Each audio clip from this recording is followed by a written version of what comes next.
I grew up in the West. I saw these people being lost, following their desires. They said like, this is the way it is. There is no God, there is nothing, just accept it as the way it is. Thinking like there must be something behind it. Religion didn't make sense until I was embraced to Islam. Yeah, so like I said, I was raised up in a very tiny town in the Netherlands. They said like, this is the way it is. There is no God, there is nothing, just accept it as the way it is. You know, that's how most people are thinking in the place where I come from. So I grew up more like as an atheist. A part of my family on my mother's side is Christian. So I learned a little bit about Christianity, but it didn't really felt right at that time. Yeah, I mean, I was raised up asking a lot of questions in the beginning, then being silenced by my environment by just saying, accept what it is. I just started questioning life at a very young age. I just started questioning like, what is the meaning of life? Eventually we will die. I had people around me, you know, leaving this life, passing away. I see a lot of people that are successful, a lot of people are not successful. I saw so many things, so I started questioning life at some point. So I've had a long period of time where I was just asking questions, looking in all corners of life to find the answers. I've had different stages in my life. I think in the beginning I was an atheist when I was very young, but it was purely because of my environment. At the older age, when speaking about being 13, 14 years old, I more call myself as someone who believed in something higher, but I just couldn't find the answer. I believed in something, but I didn't know what it was. I've looked into, at some point, into many religions, but all of the religions were giving me weird feelings. It didn't make sense. From philosophical beliefs that really were not having a clear foundation, all the way to, Hinduism. I've had very good conversations with a lot of different religions and different ethnicities, but I never could really relate to the principles or to the belief or the concept of God. So wherever I looked and whatever question I asked, religion didn't make sense until I was embraced to Islam. I started realizing that there must be one creator. There can't be multiple, because if the creator is all-knowing, all-powerful, all these aspects, then how can there be multiple? Because if there are multiple, if they don't agree with each other, that's not the concept of God. So a lot of religions don't make sense. Philosophical beliefs or things like that don't believe sometimes in a creator. For me, it makes sense that there was a creator because of the intelligence behind everything. All these kinds of steps that I followed that brought me closer to Islam. I remember that one Muslim said to me, okay, you believe it's the truth, but how much have you really looked into other religions? Because we don't only say it's the truth. He said every religion says it's the truth, right? And I was like, yeah. He said, before you make the decision, do a little bit more research on other religions as well, because he said you will even be more convinced. And I was like, whoa, subhanAllah. That's what it means. I mean, that's real faith, right? If you can say like, look wherever you want in this planet Earth, and you will still come back to us, and even more convinced. When people ask me the question nowadays, like what really made you realize that Islam is the truth, I always say two things. One is the creation in and of itself, the universe around us, the fact that we have so many different creatures, animals here. We have, if you plant a seed, it will grow into a tree with different fruits. We live in a universe that is endless, a universe that is unlimited, how huge and how long it is, at least for what we can observe. We are just a tiny dot in the universe floating around. If you look at the perfection of the creation, the purpose of the creation, and the intelligence around it, then I really realized that there must be something behind that, a creator. If there is a creation, there must be a creator. And I think, on the other hand, the second thing that made me really convinced that Islam is the truth is the societal aspect. So I was seeing, when I was younger, I grew up in the West, I saw these people being lost, following their desires. I mean, especially nowadays with social media, for example. A lot of people disagree with each other, different opinions, even within households itself. The mother believes in one thing, the father believes in the other thing. You have two children that have complete other beliefs about life. It's really separate.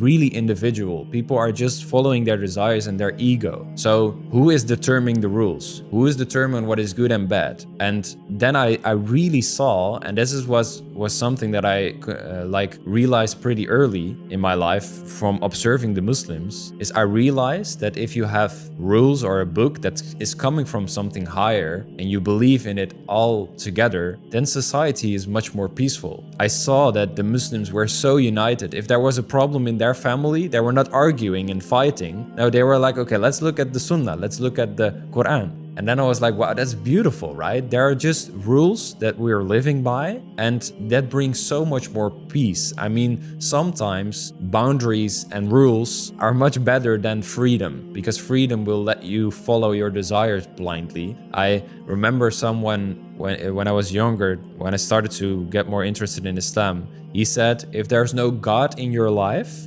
then your ego becomes God. So you start following your desires. But in Islam, we learn that following your desires and the temptations, it's coming from shaitan. Maybe it feels good right now in the moment to follow your temptations and your desires, but eventually it will lead to destruction. That's why gambling is haram in Islam.